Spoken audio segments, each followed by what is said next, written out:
Well, this is me and AB, Christian, Cairo, and AB, doing a PowerPoint on cause and effect of trade. And cause and effect of mercantilism between the colonies in England from 1763 to 1783. Yep, mercantilism. There you go. Mercantilism in the colonies. Mercantilism, also called the mercantile system, was based on the benefits of profitable trading. Countries adopted trade policies that favored the flow of wealth from the colonies to the mother country. For example, the colonists cut down trees. These trees were sent to England, where craftsmen made furniture, paper, barrels, and tools. These goods were then sent back to the colonies and sold to the colonists. The money then went back to England. Mercantilism. The definition.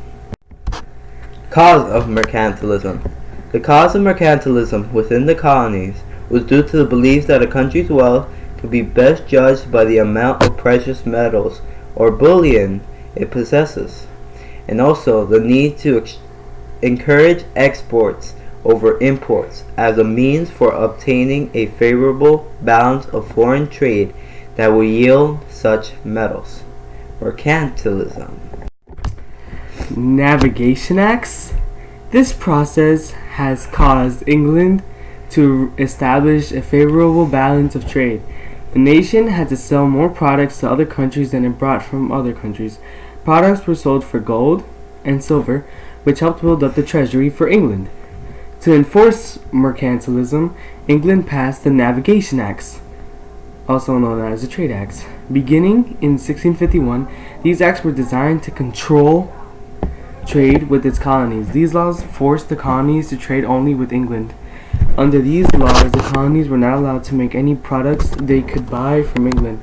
In other words, if you needed a barrel to pack your goods, a cooper in your town could not make or sell that barrel. You had to buy the barrel from England. Navigation Acts.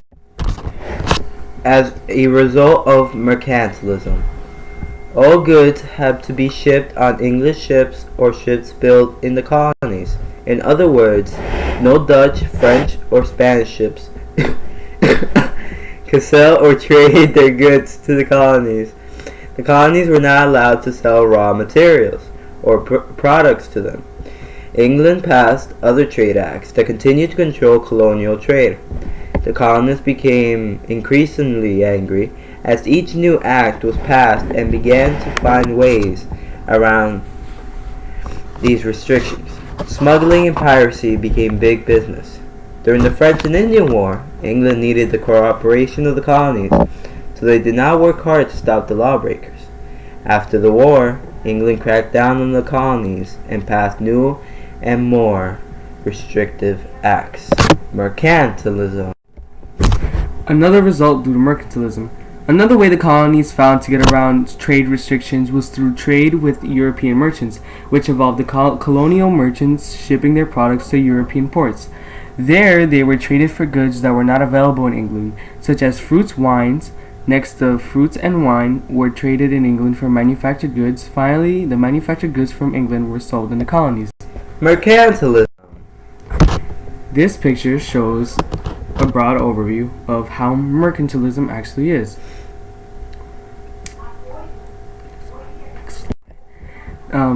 This picture shows that the colonies provided resources and raw materials to their mother country, also that Europe passed strict laws regulating trade with the colonies.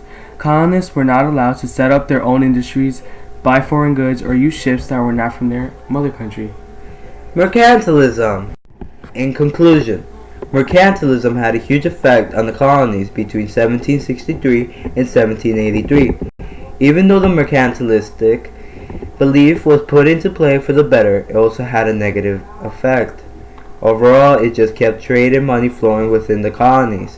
That's why they believed in more imports than exports. This economic system was not really helpful since gold that was gained had been given away to pay debts. Even having a large amount, there will be more gold being spent than coming in. Mercantilism.